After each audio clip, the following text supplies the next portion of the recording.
গত উপদেষ্টা পরিষদের বৈঠকে এর আগের সপ্তাহে গৃহীত আরপিওকে পুনরায় সংশোধন করা একটি দলের অন্যায় অযৌক্তিক আবদারের কাছে নথি স্বীকার করার শামিল বলেই আমরা মনে করি।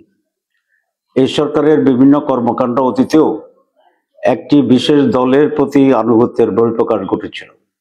প্রধান উপদেষ্টারা লন্ডন গিয়ে একটি অসময় এবং অবৈধ চুক্তি, একটি দলের চাপে নির্বাচনের রোডম্যাপ ঘোষণা এবং সর্বশেষ একই উপদেষ্টা পরিষদ গৃহীত একটি দাবি আরেকটি দল যখন এটার সাথে দ্বিমত পোষণ করেছে, বিভিন্ন রাজনৈতিক দলের মার্কা ব্যবহারের বিষয়তে আবার সেটাকে গত পরিষদের বৈঠকে পুনরায় পুনর্বিবেচনার নামে দলের প্রতি যে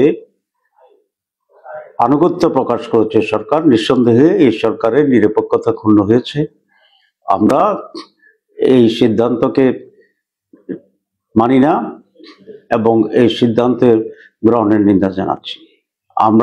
আমি স্পষ্ট দাবি করতে চাই, ইতিপূর্বে নির্বাচন কমিশন এবং উপদেষ্টা পরিষদের প্রত্যেকটি দল নিজ নিজ প্রতীকে নির্বাচন করতে হবে বলে যে দুটি সিদ্ধান্ত হয়েছিল, সেই সিদ্ধান্তের সাথে আমরা একমত এবং জাতি একমত।